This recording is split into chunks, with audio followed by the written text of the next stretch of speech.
Welcome to the week 3 edition of Manz Maker, the Emmy award-winning DFS show. I am your very, very humble, but also very proud host, Pete Manzanelli, aka the Manz. And I am joined this evening by a truly, truly prestigious guest. Now, this man, he's a true Renaissance man. He is a pro hockey player turned DFS pro. He's a fellow YouTuber, in his own right. He is a man like me who has had relationships with NFL cheerleaders. Mr. Joe Holka, welcome to the show, my dude. Man, it's been a really long time, man. I'm glad that I finally got the invite, so that must mean I'm moving up in the world, I guess. Yeah, dude. You know, I do these shows. I do a few in the off season, 16, 17 in season. It's a very prestigious list of guests that get this invite to come and sit and hang out with the Manz and talk DFS, dude. And I've been seeing what you're up to, and I thought I got to get this Mr. Holka on the program. Yeah, I mean, it must mean I'm doing something right if I finally made it on your radar. So yeah, I better just keep doing what I'm doing then. And I have to ask, I have, of course, record this in my very luxurious, spacious office. It appears you are recording this in a bedroom, dude, with a bed directly behind you. Is that just kind of your way of subtly saying I have sex, bro? Yeah, and then the best thing about it is it's my office at the same time. So I make like a really long commute every day from about right there and to right here. So that's the best part about kind of doing this whole thing, right? I would assume that you're probably getting a little more action back there than I am, but that's pretty much to be expected, right? Yeah, no, I mean, I am always told people watch my videos and they lust after me. They want to make love with me. They want to see me with my shirt off, but they have to do some mental gymnastics. Maybe they're trying to figure out how do we both fit on that couch back there, and is Philly Rivers going to be watching us? But with you, dude, it's just all out on the table. It's just like me, Holka's that bed. They can picture it all so easily. Yeah, I mean, it's the office and then it's the bed. Like, what else do you really need now? That's right, dude. You got everything there. And also, now I mentioned in this intro, you have become a little DFS YouTuber in your own rights. What do you got cooking up over there on the Joe Holka YouTube channels? Yeah, so doing the YouTube thing, kind of more for fun, honestly. Kind of get a little more interaction with some people that are kind of following my work, but at the same time trying to promote Fantasy Labs, obviously. But I mean, the real reason is basically just to try and get the following up so that I'm at least in consideration for the Gambling Olympics next year. I mean, that's what it's all about. My entire brand is trying to move towards even being a consideration for that. You see what this is right here, Mr. Holka? I did. I'm jealous. I was following along probably as close as anyone. What were your thoughts on the Man's performance? I'll sit back and take my question off air. Yeah, I mean, I think that you came through in a lot of the events we thought you would, and that's all we can really ask from you. I mean, a lot of the sharp bettors, there was a lot of action on you early for beer pong, which I'm sure went just about expected for you. I can't remember what your exact finish was in it, but I'm sure, yeah, so third place. So, I mean, you basically covered your line there. The crypto competition, obviously. So there was a lot of really sharp money on your best events. So I think that anytime you can be kind of predictable in that way, there's a lot of value in that. That's right, dude. Yeah. You know what? A lot of people were down on me in the betting markets. This other dude over at Action, I'm blanking on his name because he's such an inconsequential. Oh no, it's Matt Miss Lamarcas. He was dogging me, dude. And boy, man, did it feel good to just make it rain and thinking about Matt Lamarcas and all the haters out there because the Man's rallied. But yeah, dude, keep grinding that YouTube. And I'm sure we can get you into the Gambling Olympics next year. Why do you think there aren't more DFS YouTubers? I mean, my personal theory is that they're kind of afraid, like they see the alpha dog Man's kind of in the DFS YouTube streets, and then they don't really want to hop in there, kind of you come at the king, you best not miss kind of thing. What's your theory? It's intimidating, man. Why do you think it's taking me this long to kind of make that next step? It's basically Man's at the top doing all the YouTube stuff. Like, you're basically taking all the funny content, obviously. So like, who wants to actually like listen to content and talk about like air yards and stats and stuff like that? Like, honestly, like there's really not a lot of room for that kind of thing, I think, on YouTube. So I guess kind of try and find that happy medium, I think. That's right. That's right. Seriously, let's just say, dude, just fuck air yards, dude. This Josh Hermsmeyer's guy, okay? He just guy thinks he, rolled out of bed and invented cold fusion. It's like, chill out, dude. The quarterback throws the ball downfield and that means something, all right? Just chill out. Just kidding. No, but seriously, just kidding, Josh. I like you, dude. All right. let's start talking about what everyone is here for, and that is week 3 DFS action. Of course, we are recording this on Thursday night before the Thursday night football game. I should just ask right away, because we've actually never really discussed it on this program. Do you mess around with the showdown slates at all? Yeah, I played them a little bit in the preseason.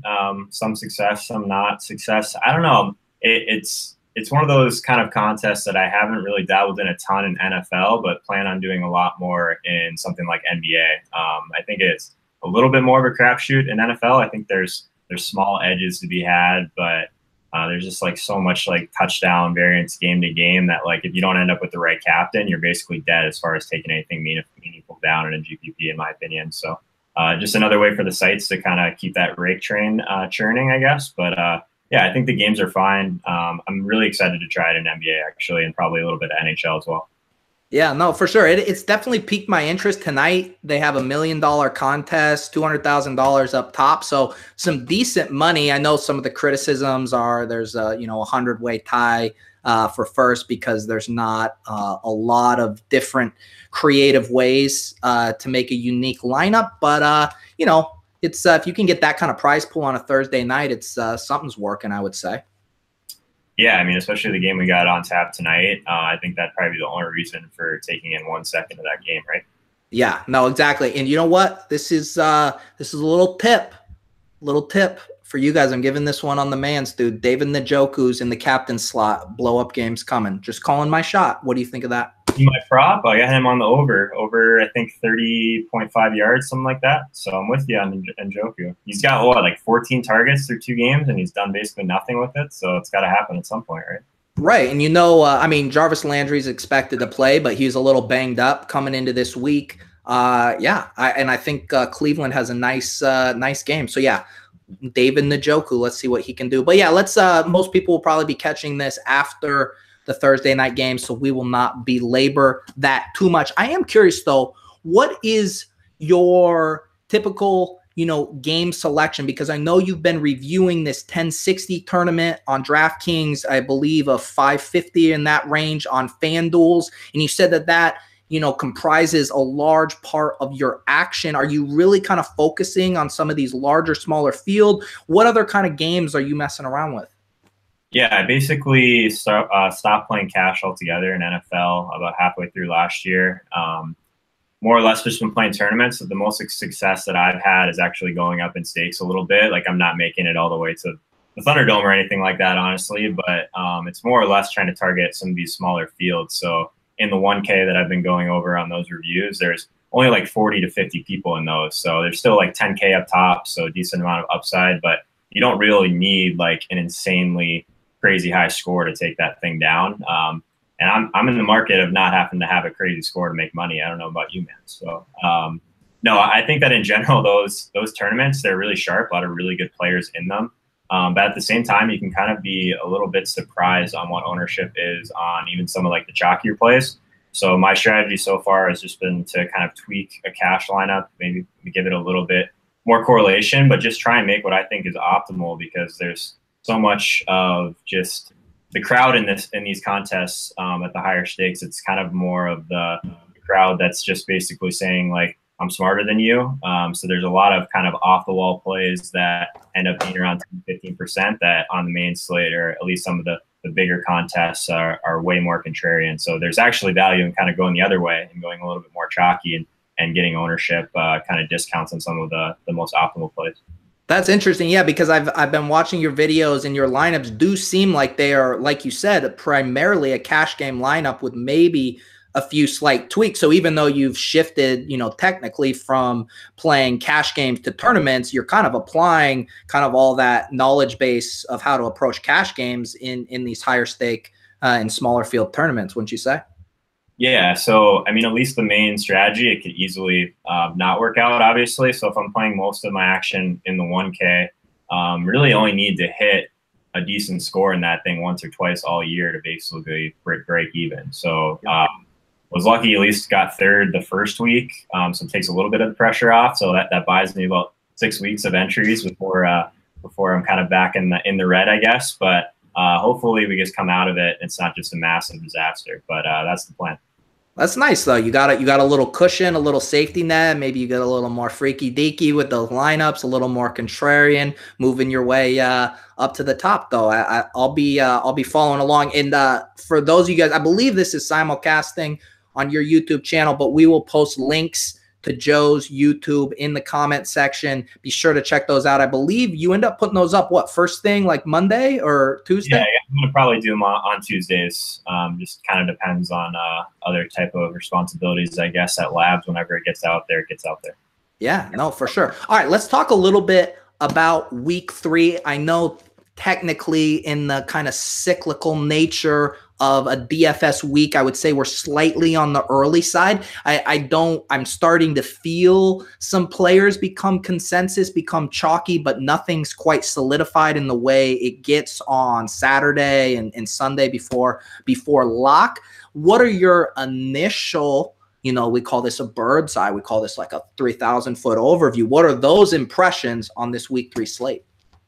Yeah, it's kind of backwards in a lot of ways as far as content work. So Thursday is when most of the content is done, but it's also early as far as the research process. So at least kind of like my initial thoughts, it's going to be everyone's going to be trying to decide what to do with this KC game and Patrick Mahomes. So I had a lot of exposure to Mahomes the last 2 weeks, now up at 7K. Still think he's a really good play, but I don't really play quarterbacks that expensive for the most part, and definitely not ones that have just gone absolutely nuts 2 weeks prior. I get at the rushing upside, decently paced matchup. Like I get all the pluses for it, but I think at least my strategy is going to be trying to figure out what I can do to get away from at least that part of that game. So that's something that I'm looking at right away. And then it just seems like kind of a tight week in general as far as there's not a ton of like glaring values right away. There's a couple games that look like they're going to be super popular, obviously, but as far as ownership, it seems like it's going to be relatively spread out. A lot kind of comes down to Ajayi as far as the running back value. It's going to be Clement. I really like Clement in general. He's one of the guys that I charted with rushing expectation. He performed really well as far as in the passing game. So I would love to see him actually get a full workload, kind of see what he could do with it. So I'd be excited about looking at that, but that's kind of how I'm looking at the slate in general so far, just trying to figure out how much exposure I want to that KC game and if there's any other kind of routes to go as far as value. Yeah, no, I was listening to, I don't remember what podcast it was, but Evan Silva's, I believe, was saying that he thinks Mahomes is going to be like the highest owned quarterback in DFS history this weekend. I mean, he's lit it up 2 games in a row, now in another plus matchup. It also feels weird. I believe this is his first home game. And of course, San Francisco hasn't been, anything special. So all the stars are aligning for a massive ownership percentage, I would assume, in both cash and GPPs. Yeah, that's the thing. And most of the time at quarterback, I don't really care a whole lot about ownership because it's so flat anyways. But the biggest decision that I'm making in some of these smaller contests is trying to figure out if there's like a main stack that I want to go after. So unless I really pony up for Tyreek Hill, I think he's like over 8K now. Probably not going to end up on Mahomes.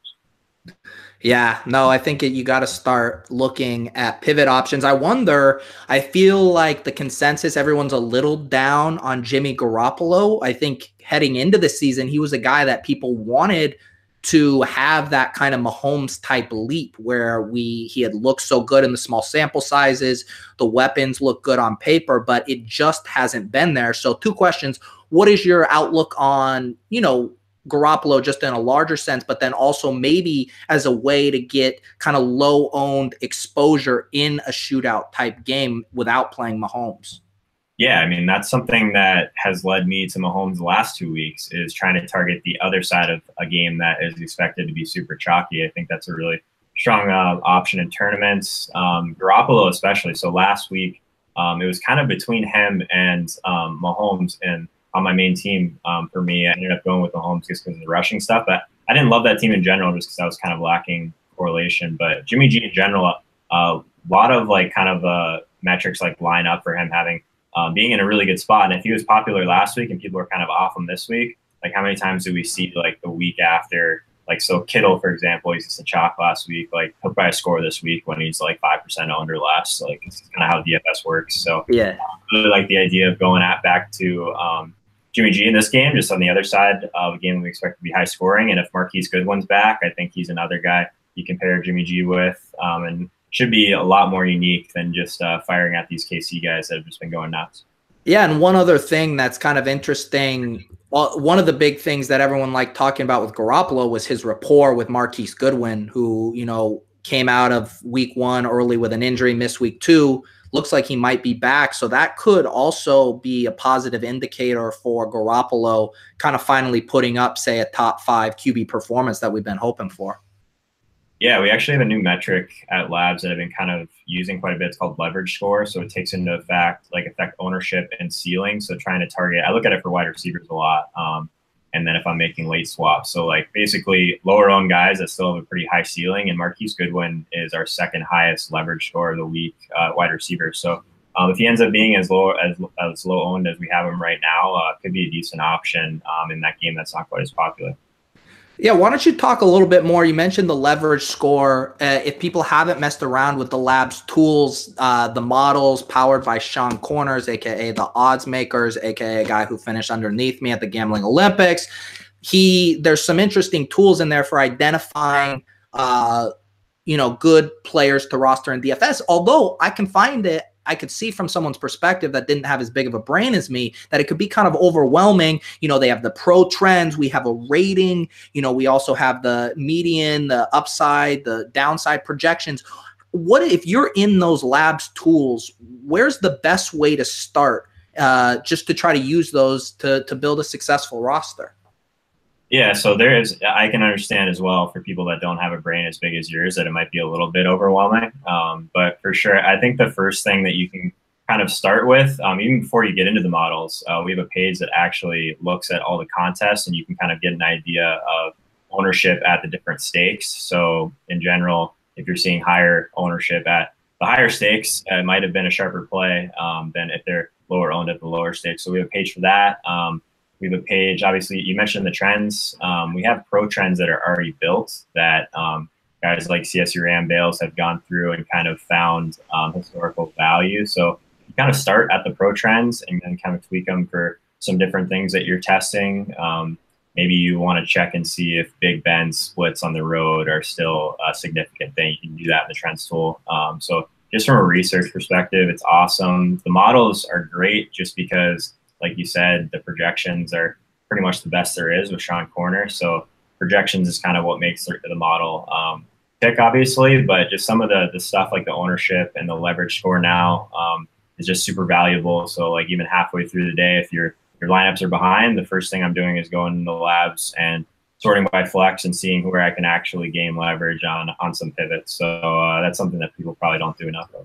Nice. There you go. So there's a little bit about teaching you how to fish, but maybe now let's put a nice piece of salmon fillet on your plate. Who is an early roster guy or you're having a hard time building a roster without, just to start this week? Is there a guy you like mashing in right now? Yeah, it kind of goes like with the same thing we were talking about before. Like everyone had Antonio Brown last week. Like this is the week he probably goes nuts with half the ownership. So that's kind of what I like to look at first. If he gets a full load, I just think he's really talented. So I think he's going to be a really hard guy to get off of in cash games. But the guy that stands out that's going to be a scary fade, if anything, I'm not sure if I'm going to be able to fit him in, is Alvin Kamara against the Falcons. So last week, one of my biggest decisions on Sunday morning was if I was going to play Melvin Gordon or if I was going to play Christian McCaffrey on that main team. Ended up going down to Yeldon, which was a huge mistake, obviously. But in between those guys, like McCaffrey against Atlanta, just the matchup sets up so well for those guys that catch passes out of the backfield. And if there's a guy that is as good or better than McCaffrey in the passing game, obviously it's Kamara. So, I mean, he probably just goes nuts in this spot. He's 9,500. But if everyone's just going to mess around with Mahomes paying up at quarterback, I'm going to see if I can get up to Kamara, maybe get him around 15%. I think that's a really good value and a really nice matchup, obviously. Yeah, I feel like last week everyone kind of found themselves leaning toward a specific roster construction the way it was, but this week it feels like there's more different paths, and it is, if do you want to get in that guy like Alvin Kamara, or do you want to try to go to, the Antonio Browns, or sorry, not Antonio Brown, he's not on the main slate, but the Michael Thomas and the Julios that are in that other game that's suspected to shoot out. One guy that I'm very intrigued in, and I don't know how I feel about it, but Odell Beckham feels like he's flying under the radar a little bit. He hasn't had that blow-up game. My issue here, I do hear Watson and Fuller starting to become a trendy stack. That's just the way the winds seem to be blowing. But I'm a little worried that both of these defensive lines are pretty solid. Both of the pass rushes are pretty solid. Is there any fear with this game that it could get ugly, or do you still like this as maybe a game stack situation? Yeah, I don't know if you just looked at what I wrote down for game stacks, but that's the one I wrote down. I actually really liked this game, even if the defensive lines are, like you said, that's kind of the main concern. I think that, like, going back to Watson when he's kind of underperformed a little bit, like Hopkins, I was on him a little bit in GPPs last week, just because you're already getting leverage off those other guys that are probably going to be more popular. Like Hopkins and Fuller together last week, like 62.5% of the targets. Like, it's just such a condensed target share. Like, really like going after that stack. And you mentioned Beckham. Like, it's the first time we don't have like a just absolutely terrible matchup. He's going to see Jonathan Joseph, which is a matchup he can definitely win. Like Barkley, if you're going to game stack the whole game, but it's not a great matchup as far as Houston's pretty good at defending running backs in the passing game, but haven't really had a spot to roster him yet either. So if this game is kind of getting a little more popular, I guess I haven't really listened to much yet, but yeah, it was one that kind of stood out to me as one that definitely might kind of be under the radar, but maybe not. Yeah, no, I haven't heard people talking about Odell and Barkley much at all, but everyone's talking about Fuller, and then people are generally adding on, and Watson with him is a great tournament option. So I'm a little worried that might become a little too trendy, but it seems like there's still a ton of ways that you could attack that game where you could get unique and still get exposure to it. So I think you just said it, but is that kind of as of now, you're under the radar, game stack while everyone else is chasing the Chiefs and the Falcons Saints? That was, but I'll give you another one. So I think that the Bengals and Panthers game is somewhat interesting. I mean, everyone was so pumped about the spot for Julio last week, and I mean, AJ Green's in the same spot, but AJ Green actually scores touchdowns last week. So yeah, not really sure what the ownership is going to be on AJ Green. I would assume he'll be relatively popular just because people are going to want to chase last week. But I think it's a pretty decent spot. There's some decent value options in this game as well that I'm sure we'll touch on in a bit. But yeah, I think it's kind of I don't love the pace in general from Carolina at basically ever, but there's just like the weapons are pretty condensed there as well with McCaffrey and Funchess. I think it's fine. I think that's one of those ones that could fly under the radar as far as game stacks. Yeah, dude, I like that call. I think that one will ultimately be a game that flies more under the radar. I just want to make sure I'm not ignoring some comments. We got Patrick Houndsteins in the chat saying back-to-back 30-point weeks in a bad quote-unquote matchup should have him at low ownership. I'm rolling with Melvin again. And then he chimes in, Watson, Fuller, Hopkins stack in the GP Pete this week. Wow, giving up your strategy here in the chat. Just letting you know that I'm rolling that out because I'm not scared. LOLs. Why don't we circle back, because he did mention Melvin Gordon. Obviously, his usage has been a very, very pleasant surprise, actually doing almost more in the passing game than he is even as a rusher. And he's almost in close to a near even split with Austin Eckler with usage, and yet still putting up massive fantasy numbers. How are you feeling about Melvin Gordon heading into week 3? Yeah, it's one of those games that could kind of go either way, but I still think that it sets up well for Melvin Gordon. They're not expected to be ahead, so maybe they get to use him in the passing game a little bit more. He's been scoring touchdowns through the air and on the ground. He's like so game script independent. Like I love Melvin Gordon just because the Eckler thing doesn't really bother me because they're a team that plays. They get a lot of plays off every game, so it's really not that big of a factor. And especially we haven't really seen them down significantly yet. So I still think that they're going to ride Gordon for sure. Last week was one of those guys that I wish I would have had a little bit more access to. But since there's all these other guys that we're going to want to pay up for, like you said it before, like there's definitely not a clear path this week. And I like those kind of slates a lot better. Like last week, like everyone locked in Connor, everyone locked in Coleman, obviously, and then kind of built from there. Pretty much everyone played Antonio Brown. So there's only so much you could do after that. This week, it's a lot more wide open. Yeah, what do you think of the other side of the ball in that game, for the Rams? What's really interesting to me for the Rams is how concentrated their passing offense is right now. They're not using a tight end at all, and they're actually not throwing that much to Gurley. Surprisingly enough, he's doing all of his work at the goal line. Those three receivers, I think you could make a case that all of them are interesting in their own right. I would say Robert Woods kind of jumps off the page a little. I know Brandon Cooks has established himself. Everyone kind of knows the deal there. Kupp has been the red zone guy. What do you think about these three receivers? Which way are you leaning? They're obviously all at different price points, going from 5,100 up to 7,000. Do you have a lean on the Rams passing game? Yeah, I actually like this a lot in tournaments as far as stacks, and pretty much for the reason you said. I'm not really on Cooks. I kind of like the other two guys better, like Cooper Kupp and Woods. Not as far as leverage score goes, Goff is like always one of those quarterbacks that's just going to go really low owned in a high total game. So if you think Gurley for some reason, or at least if you have a team that doesn't have Gurley, like you can gain a ton of differentiation just by going after the passing game. If he doesn't happen to get touchdowns, I think you can kind of pass a lot of those Gurley teams. But just as far as the wide receivers go, Woods has been kind of the guy that's been kind of seeing the largest target share, which isn't super surprising. He's had a couple of tough matchups, but really like Cooper Kupp. Just he's always getting kind of like those layup throws from Goff, like as Cooks and Woods are kind of pushing defenses back. He's just getting like these really short passes that sets up really well for DraftKings. So I'm not sure exactly what his price is, but I think it's pretty reasonable. So I think Kupp in this high total game makes a lot of sense.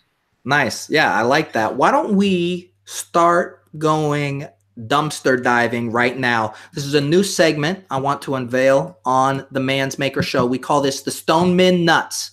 I want to know, where are you looking for some salary relief? When you're digging, you just keep scrolling in the salaries. You're like, I only have $1,800 left. I need to keep scrolling and scrolling. Are there any very, very cheap pump plays that you like this week? Yeah, mentioned the Cincinnati-Carolina game earlier. I think Tyler Boyd's kind of interesting, all the way down at 3,700. Everyone's kind of on John Ross to start the year. Really like John Ross's talent, but he's not a super versatile player, in my opinion. And Boyd's kind of been doing everything for this team. He's been running a ton of routes. Anytime you have AJ Green on the other side, that's taking the attention away. The guy that's seeing target share in that offense outside of him is extremely valuable. So his air yards, his target share, basically everything for Boyd has been outperforming John Ross so far. In this game, it's probably going to be a little bit more pass heavy, I think, with Gio Bernard kind of taking the reins for Mixon being out. So I think that people are going to kind of gravitate towards Mixon, maybe gravitate towards taking some shots on John Ross. But I think Tyler Boyd kind of in that more secure role is really interesting at 3,700. Yeah, dude, Boyd his usage is shocking. I mean, he has been playing on, I believe I saw a stat in Levitan's article that he's played on every single one of Dalton's drop back snaps.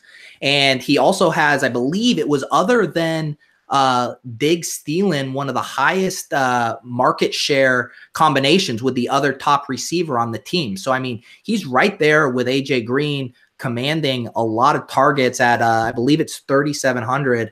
Not a bad pump play for sure. I wonder, though, I know I have heard him being discussed. We've been talking about him.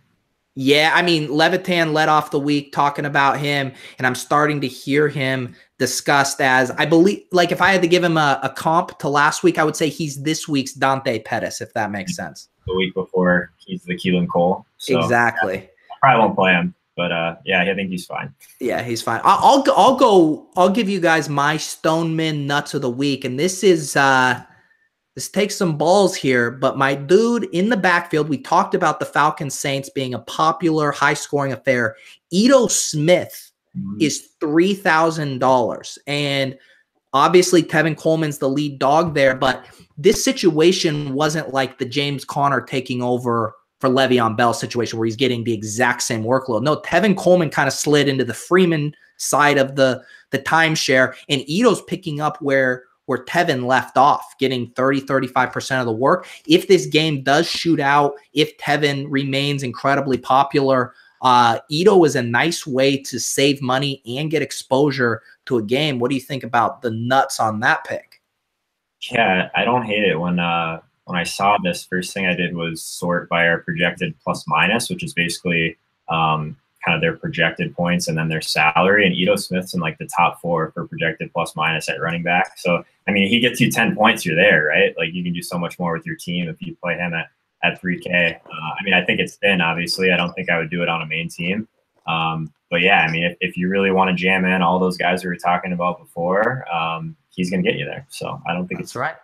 There you go. We got Jeff Albright's in the chat saying should be 5K in the live chat right now. Not 5. Peeps just don't know yet, but they will. Damn straight, Jeff Albright's. This show is an Emmy Award winning, the most popular show in the industry, and yet somehow also the most underrated show in the industry. It's funny how that works. What else? We got Patrick in the chat still firing. Patrick, man, you are a chat warrior today doing heavy work. I absolutely hate to even consider it, but Smallwood at 3K with everybody on Clement if Sproles is out. That's an interesting, dude, that's like the pivot off of the pivot, dude. If you're not feeling Ito Smith, you pivot to Wendell Smallwood. He also says Gabriel also is super cheap in Trubisky's seems to be using him as a tight end instead of Burton. That's actually an interesting conversation topic because Trey Burton was very hyped up coming into the season. He salvaged his week last week with that little shuttle pass for a TD. Yeah. But that's the Allen Robinson show there. Can we trust Trey Burton's? Yeah, I mean, all those guys in that range are basically just hoping for a touchdown. Like, if they're priced all the way down there, they're not really seeing a ton of usage outside of that. Burton, obviously, a really talented guy. He's a guy we use in the preseason a ton. But, yeah, it's interesting. Like, I don't really go after some of those lower total games as far as tight end goes. I think you're kind of reaching if you think he's just going to see a huge bump in usage. That's more of a situation where I'd like to see a week where he's a little bit more involved and then kind of jump on the train. I probably won't be on it this week. Like you said, Allen Robinson's just kind of taken over there as far as their target share. But I definitely think he's a talented guy if you want to take some shots in tournaments. Nice. Well, I personally just got inspired. Some of these questions in the chat talking about my hit new segment, the Stoneman Nuts. I have a giveaway that I'm going to do on the fly right here, okay? I have right here one Manz coin lit. And this week, all you have to do in the comments, you have to subscribe to the channel and write in the comments your favorite play in week 3 under 3,500. If someone does it, it's whoever writes it first gets to claim. You smash the like button, subscribe, your favorite 3,500. Whoever sub 3,500 player scores the most points this week will get a Manz coin lit on the Manz because I'm super generous. Holkas, I'll even make you eligible for this contest. How do you feel about that? Oh, I mean, valuable, obviously. So I'm going to have to go ahead and unsubscribe so that I can resubscribe and join that contest for sure. Yeah, dude. We have Jay Hardens in the chat saying, my sources tell me this is a Kyle Juszczyk lock week. He would certainly qualify for the Manz coin lit contest.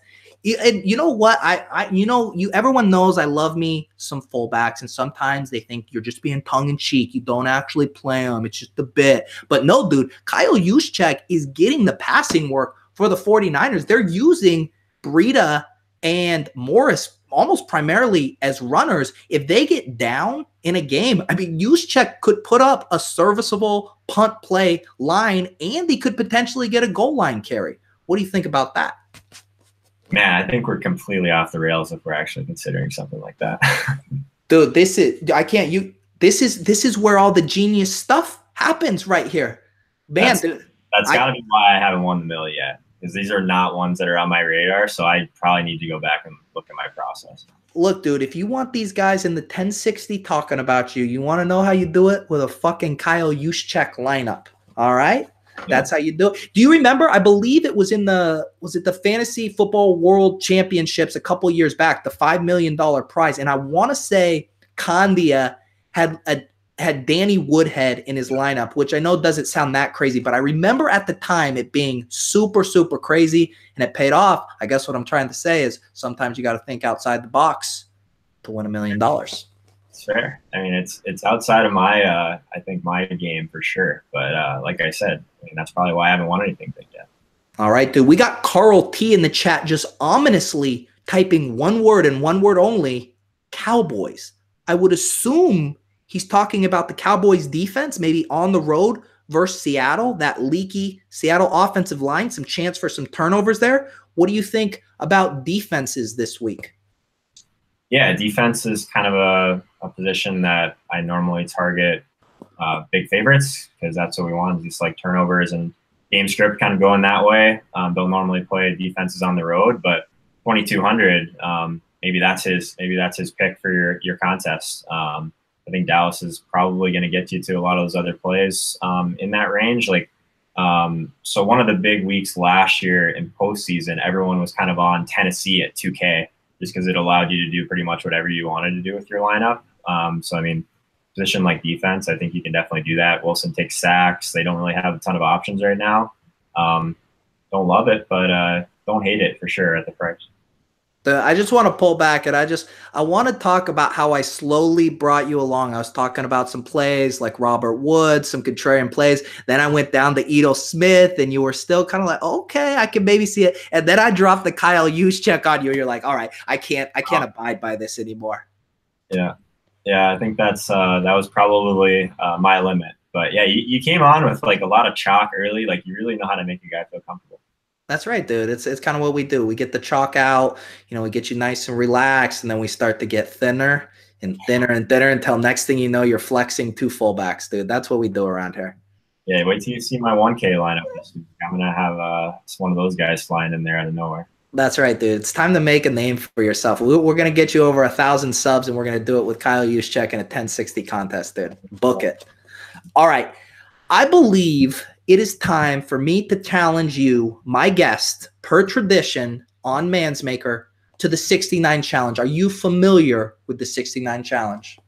I'm not completely familiar with it. You filled me in on it a little bit. Sounds like the odds skew dramatically in your favor. Wait, I believe you might be misunderstanding then, because no, the odds are incredibly in your favor. In fact, I thought you had a really good record in this, though. I believe if my intern totaled it up, I'd be like 1-19. Okay. But just a few things. I have won this contest. In fact, I beat one of your colleagues, one of your peers. Actually, a man I also beat in the Gambling Olympics. A man by the name of CSU Rammies 88s is a notorious previous loser to the Manz in the 69 challenge. And last week, literally by 0.12 points, I lost this challenge versus Josh ADHDs. So just let it be known, not only can it happen, but it does happen. And you will be the laughing stock of the industry if you lose the 69 challenge to my lineup that has Ito Smith and Kyle Juszczyk in it. Are you prepared to accept the 69 challenge?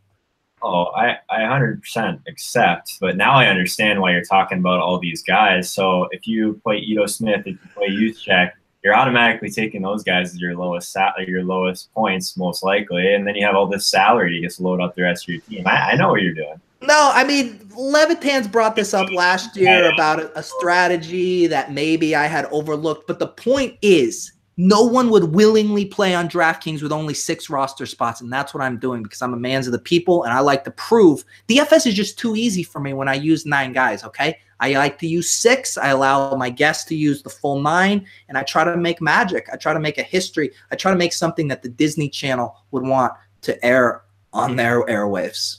There you go, man. You're just making me feel comfortable again. You're giving me 3 extra players. Like, man. That's right. You thought a little bit more of me than that, but that's fine. Well, normally this is where we end the show, but I do want to take a few minutes to talk about crypto, of course, physical crypto. I know you are so much of a crypto enthusiast that you even have it in your Twitter bio, which makes me know you're not messing around. How are you feeling about crypto right now as we are in the throes of a bear market?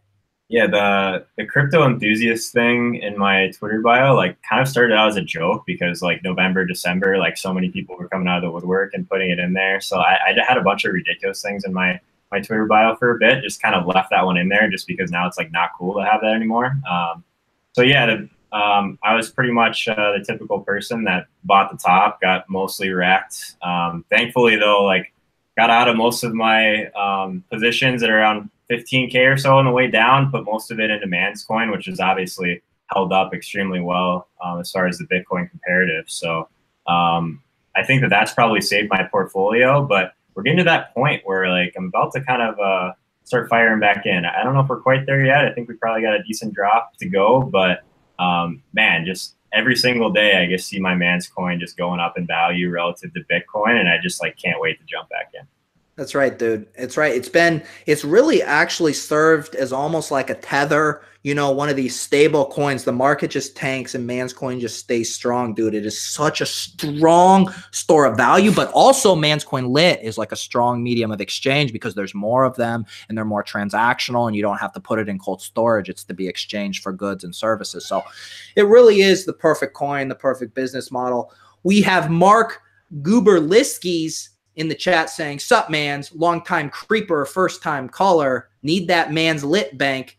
How much is OJ Howard? Like that pick. Wow, way to shift gears there, dude. Let's just focus on the crypto for right now. Yes, I will reiterate, there is a contest. Do your favorite player under 3,500. And actually, I need to clarify because you did mention the Cowboys. No, let's not do defenses for this. Skill position players only, running backs, wide receivers, tight ends. I don't need any of you guys with your stupid 2,100 defense scoring 19 points and getting a Manz coin lit. No, I need creativity, Kyle Juszczyk level creativity. So I will ask, when was the last time you purchased any non-physical crypto? How long has it been? It's been a while. So we had like a dip all the way down to like 5,800 or so. I think I bought some around 6K. Was feeling great about it because it just went right back up. It turned out kind of to be just like a little bull trap, and then we just headed right back down. So I kind of just held through that. Got wrecked on a bunch of altcoins from that because we had some stuff kind of go up. I was real heavy on Nano, ICX, and just got destroyed on those. So got out probably a little too late on some of that stuff. But yeah, I learned a lot. My big question though is, what did you go with in the gambling Olympics for the crypto competition? Because I actually wrote up a breakdown for the Action Netowrk for that. And Peter claims he didn't read it, but he also went with like my exact strategy. So I want to hear what you think. Look, the coins I picked were such shit coins that I had never heard of them. Even me, such a crypto god, such a crypto maven, had never even heard of the coins that I picked. I would have to go back and look in my research for what identified those coins to me as hot picks. But I'll just tell you, have you ever seen that scene in A Beautiful Mind with Russell Crowe writing up math equations on the side of a window? So a lot of research went into this. Yeah. So, but look, I mean, like you said, there's no surprise that I'm the only person in the entire gambling Olympics that invented a crypto. Of course, I'm going to dominate that competition. Basically, Peter Jennings tried this cute little trick where he picked the stable coin and Bitcoin and tried to the only play. No, you know what was the play? Picking the 3 hot shit coins that pumped and shipping the competition. That was the play, Holka. Because don't try to act like your little thing that got him second place was the play. I would never act like I'm even close to where you're at with crypto, obviously. I thought it was a sharp play to play the stable coins, just hope that everything went down and you just basically break even and pass everyone. But yeah, I think that if we were to go head to head in a similar competition, I think that I could have handled myself a little better than some of those other guys. All right. All right. See, that's the thing about the gambling Olympics. Everybody's armchair quarterbacking it. One, I will say, when you're in the throes of it, there's lots going on. You got to stay mentally focused. You got to stay on your game, but you also have to have the heart of a champion, the heart of a killer, a bulldog strength, a piranha's attacking, a shark's sense of blood in the water. All of these animal traits you must incorporate. And I think you can get there, but I think you have a little ways to go until you get there. For sure, ways to go. So the next time you do a verlathlon and you do it on skates, definitely want to be involved in that one. Yeah, dude. What's the deal? When was the last time you put on the skates and kind of checked the shit out of somebody? I mean, you got to miss that. Last night, actually, it was the first time in like 8 months. So we did like it's called Hockey Day in Minnesota, where we actually went back and played a bunch of alumni from the Gophers, the University of Minnesota. I played at a small school called St. Cloud. So that was like 8 months ago we did that. And then I got out yesterday, joined like a league with some of my buddies down here. And man, it used to be a lot easier than it is now. Still decently in decent shape, I guess, but just like the cardio, man, like it's just not there. What's it like been going from telling people and chicks that you're a pro hockey player to that you hang out in your bedroom and look up fake fantasy player stats all day? That had to be a hard transition for you, just kind of conversationally and socially. Yeah. Yeah. Having the conversation that I play hockey for a living is definitely a lot easier than saying that I work in predictive analytics. Normally that's enough. You could say that and they'd pretty much be done talking to you. But, yeah, it's almost harder to have like the conversation with like adults because they really don't get it. So as far as like a lot of my friends, like they get out of school, they have like that normal 9 to 5 in a cubicle, and I just kind of sit here in my underwear and make my commute from my bed to my chair. So I mean, yeah, there's a lot of positives, but it's a big transition. I miss being around the guys a lot, so I miss like the camaraderie. It's a little different than just hanging out in a Slack chat all day, but man, you got to get out of the house. I sit here all day. There's at least 1 or 2 days a week I just literally have to get out of my room or I'll go nuts. That's right, dude. You need to every once in a while lace up those skates. I think you put in some earbuds and you listen to some, some Queen, some real kind of celebratory, triumphant music, and just kind of relive those glory days. Maybe you post a Craigslist ad and, hire someone to just come and stand on the ice and let you kind of check them into the ground, something to really get that testosterone flowing again. Yeah. Are you going to volunteer for something like that? Oh, I don't think you'd want that, dude. You'd bounce right off of me, right onto the ground, dude. That's true. I might need to get on the ice more than once every 8 months before I try and take you on, I guess. That's right, dude. Yeah, no, I would, if I had to do that, I think, how you drop the gloves and fight, I would also need to take off the skates. I'd drop the gloves, take off the skates, and then I'd be right there. Yeah, that might be the play, honestly. I didn't fight a ton, but when I did, I think maybe I should have tried that. Maybe that would have gone a little better. Yeah. Also, the benefit of taking off your skate is you now have a sharp object that you can wield as a weapon as well. So, like, how has no one in the NFL or in the NHL thought of that? Yeah, I mean, I think the only guy that's ever thought of that is Happy Gilmore. I know you know what I'm talking about. Yeah, no, Happy Gilmore. Yeah, I think Nancy Kerrigan might have thought of that before as well. But I believe once we start talking about ice skating, that is when the show is over. Mr. Joe Holkas, thank you very much for coming on the program. You guys can check out his work at the Action Netowrk. I know you've been posting an article about player prop bets. When does that article go live? Because there's some good stuff in there.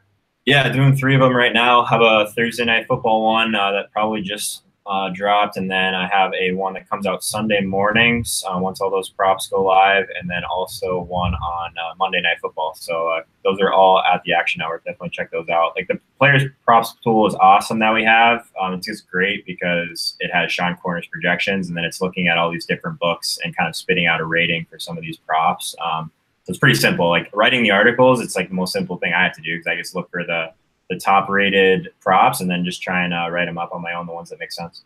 Awesome. Yes, be sure to check that out. You guys can also follow him on the Twitters at Joe Holka and his new burgeoning YouTube channels as well. We will link to that below. Also, don't forget, I'm being serious. This is a legit contest. All you have to do is subscribe, hit the like button on this video, and type in your favorite player under 3,500 this week on DraftKings. And the person whose player scores the most points will get a complimentary Manz coin lit on the house. Also, some other housekeeping things. We have the Manz GPP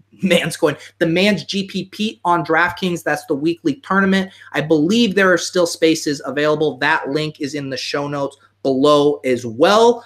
For Mr. Joe Holkas, I'm the motherfucking Manz, Pete Manzanelli. Get Kyle Juszczyk and Ito Smith into those lineups. We'll see you in week 4.